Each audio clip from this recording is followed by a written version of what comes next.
Deepali, could you tell us a bit about Smart Power for Rural Development and some of your biggest breakthroughs to date?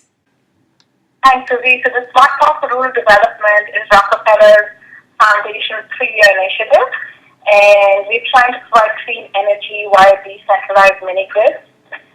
This initiative is really trying to deliver reliable electricity and catalyze economic development among underserved rural populations in over 1,000 villages in Bihar and Uttar Pradesh, which are two very important states where the access to energy is a huge issue. So we're hoping to do this by 2018. This initiative is the first of its kind to provide electricity access because it's not just only looking at lighting, but also using energy for productive use. We're gathering unique insights really on a couple of aspects. The first one is really around technical rollout of mini-grids. The second one is around consumer demand. The next important piece is the willingness to pay because, when you're really looking at rural areas in India, there is that myth around people's ability to pay. And we are seeing that customers are making clear choices. So even in some of the villages where we have our mini-grids, the grids have arrived, where the tariff is much lower than what is being charged through the mini-grid that have been set up. So people are going in for the expensive option because they're looking for reliable energy. So that's an important breakthrough for us. The next important aspect is the impact on economic and social life that has given us confidence on the viability and scalability of the smart power model.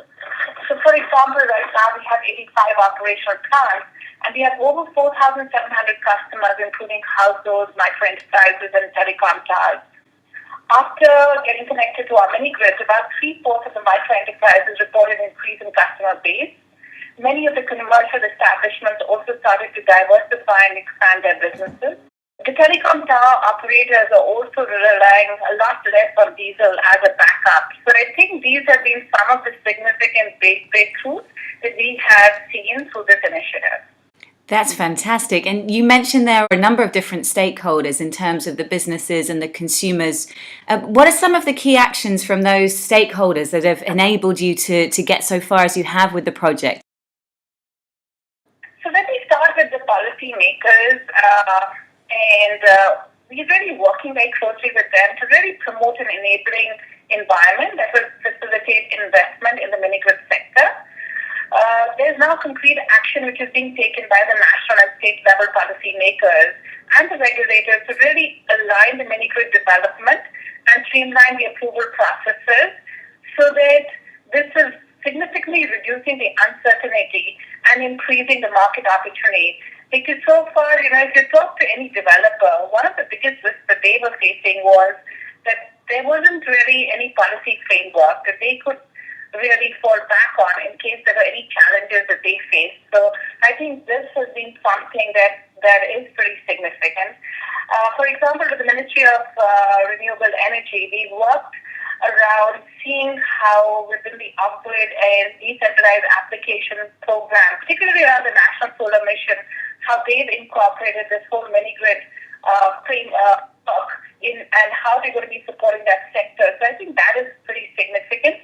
The forthcoming mini-grid policy in the state of Uttar Pradesh is also a welcome sign where we are seeing the state government is keen to leverage the full potential of the sector by creating a more favorable environment for investors, energy-serving companies, and entrepreneurs.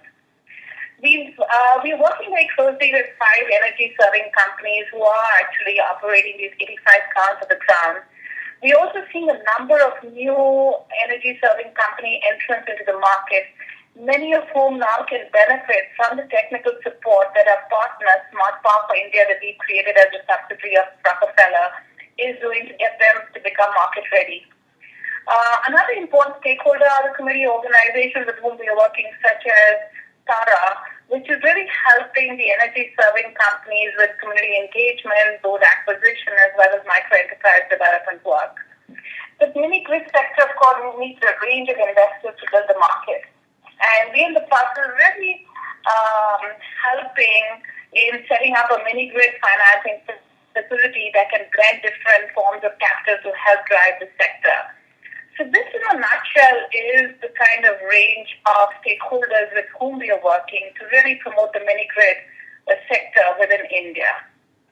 Finally then, and just in terms of how to achieve even greater scale, what do you think would be some of the ways that it will be able to catalyse that kind of scale in India? Increased capital investment and an enabling policy environment are going to be critical to reach scale. There is really a requirement for capital investment from a broad spectrum of channels that is needed. We at the foundation are really invested in attracting more commercial investors into the space, and will be collaborating with others to establish an off-grid financing vehicle in 2016. I think that is really going to be important to get scale. On the policy front, we believe that the alignment of mini-grid development with the National Electrification Program will bring more investor confidence and help the developers in terms of the ease of business.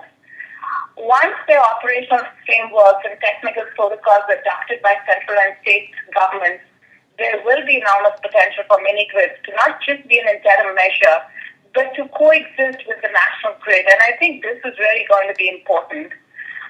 India and the Indian companies can be at the forefront of the global mini-grid sector by the government really focusing more on the policy framework, which will really help attract a lot of investments, because I think the needs in India are pretty significant and there's not one player that can really respond to it. So I think really working across the different stakeholders and getting them together so that there's more synergy is really going to be how India can achieve scale and really reaching out to the millions of our rural villagers who still don't have access to reliable energy.